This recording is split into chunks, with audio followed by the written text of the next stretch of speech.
Hey guys! Today I want to talk about something that I'm actually really passionate about, but I haven't spoken about much on this channel. Here are my top 8 tips for eco-friendly travel. These are tips I think actually, some of them you can incorporate into your daily life. It doesn't have to be just for travel. It's something that I incorporate into my daily life. I'm not expecting you to be perfect. No one's perfect. I mean, I think just doing the best you can and taking small steps to become more eco-friendly, incorporating these things into your daily routines and your travel is the way to go. If everyone made little changes, it would make a huge difference. So, number 1, don't use single-use plastics if possible. It's just like, there's so much plastic that we use for maybe less than a minute and then we throw it away and then it's on the earth for way longer than you're gonna be alive. It's just not good. I know it's hard because sometimes you're just given stuff and it's in plastic, or there's a plastic straw and you're like, oh. Or you're in a country where it's not safe to drink the water, so you're drinking bottled water. Things like that happen.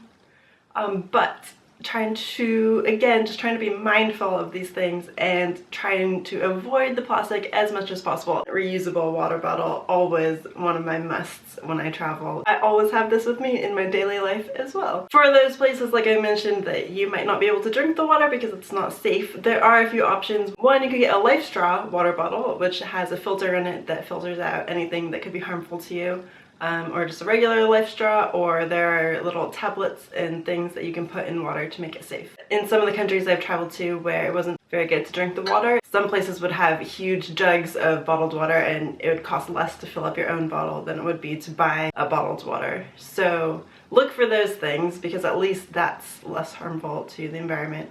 And just all those water bottles are really, nah, don't do it. Another thing, I've actually never traveled with these because I've gotten them recently, but they're reusable straws.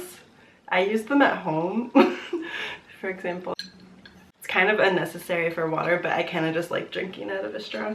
But yeah, straws are just really harmful for the environment. Have you seen that one video of them taking a straw out of a turtle's nose? Yeah, I mean, just think about the animals. Okay. My other favorite thing, instead of plastic bags, reusable bags. This is also something that I keep with me every day, all the time. It packs up like this, and you open it up, and it's a wonderful big tote bag.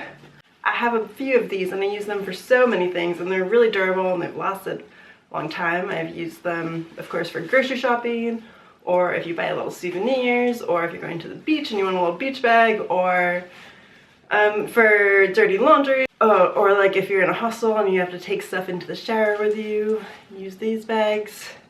So many good uses, and they pack down so small, there's no excuse not to always keep a bag like this with you. I know if you're doing long-term travel or backpacking travel, you really don't want to be carrying that much stuff, but a few little reusable containers can really help.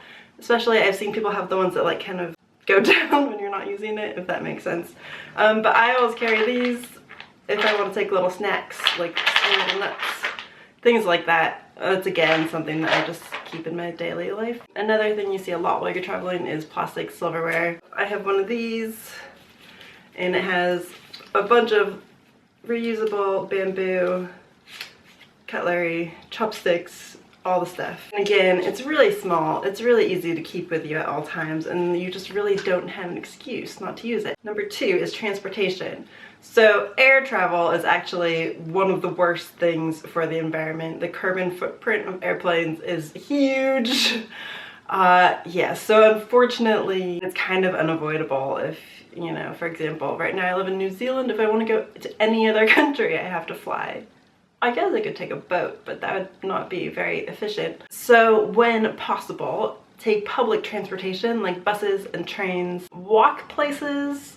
I think walking is so underrated for a lot of people.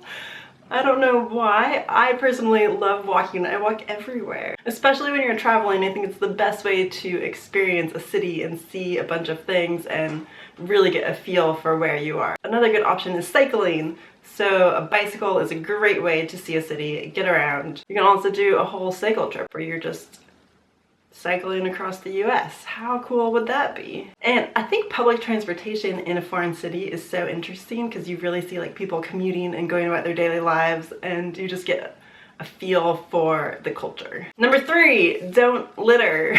That feels like something that I shouldn't have to say, but everywhere I go in the world I've seen litter, so I guess it's something that needs to be said. Yeah, there are some places that I've been where it's just litter everywhere, but as a traveler and as someone who's visiting someone else's place, just because you see litter on the ground does not mean that you should also do it. Don't be a part of the problem. In fact, you could pick up some litter, counteract that. And if it's a place that recycles, recycle. If it's a place that composts, compost. I think sometimes when people are traveling, they think, oh, it's not my home, I don't care, I'll do whatever I want, like, I won't have to deal with this later. Yeah, but it's somebody else's home. It's like the golden rule, like treat others how you want to be treated. Number 4 is respect the environment. That kind of goes along with don't litter, especially if you're out in nature. If you're traveling somewhere and you're going exploring and going on walks or whatever, try to stay on the marked trails. Usually there are reasons for this. As a responsible traveler, I think it's part of your duty to try to just help preserve the land that you are exploring. With more and more people traveling, there are just some spots in the world that the more people that go there, it's not going to be as serene natural places eventually. The more people travel, the higher the environmental impact. Number 5 is eat and drink what's local. Transporting food and drinks from all around the world to a certain place, that takes a lot of energy and leaves a big carbon footprint. So eat what's local, drink local beer, do all the local stuff, and not only is it helping the community and supporting the people that actually live in the place that you are, it also just has a smaller environmental footprint, and that's what we're really aiming for here. Also, like, how much better does food taste when it's fresh and in season? So good. Number 6, choose sustainable travel options. What does that mean? Well, it means things like staying at accommodations that maybe have made an effort to be eco-friendly or green. Looking into certain activities that you're doing, looking at the impact on the environment. For example, cruises are just historically really not great for the environment. I haven't been on a cruise since I was age 2, so I can't really say.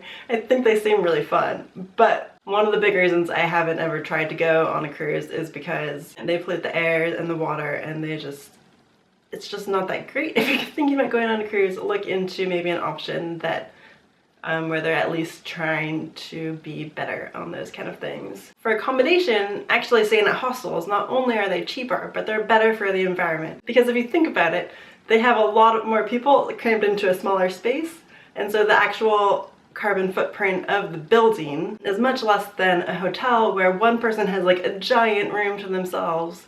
The carbon footprint of that building is going to be way bigger than a hostel where everyone's kind of together. And yeah, anyway, if you're a backpacker or solo traveler, I recommend hostels all the way. So again, it's just something to be mindful of and to think about when you're making your travel choices. Number 7, if you do stay at a hotel, I'm not saying never stay at a hotel, just it's about balance and at least being conscious of the decisions you're making. If you are staying at a hotel, there are little things you can do, like reuse your towels and don't have them come clean your room every day, because the laundry that they do at hotels is just insane. All the towels and all the sheets and all of the stuff. They're really little things that you can do that make a big impact. Number 8 is be sustainable with your toiletry options. So using those little reusable bottles, I don't have any to show you at the moment because I lost them. Also, try not to lose them because then you just have to buy more waste. Okay, well, for most trips that you'll take, a little reusable bottle, just fill it with your favorite products, you're good to go. Also look into things like bar soaps and bar shampoos. They last for so much longer, and you can put them in a little reusable container, and you also don't have to worry about liquids. And for the ladies, think about using sustainable options. The menstrual cup, that's a good one to use. You're not creating any waste. There are other products out there now, like the underwear and things like that. So those were my top 8 tips for eco-friendly travel. Let me know if you have any good eco-friendly travel tips. Leave it in the comments below. Let me know if you liked this kind of video. I'll do more. There's a few things that I thought of when I was making this video, but I think they fall under more responsible travel tips, and so hopefully I'll make a video like that coming to you soon, because I think it's something that we should all be aiming for when we travel. Be just a responsible good human and traveler. I hope you're all doing well. Subscribe for more travel videos for me. Happy travels. Bye.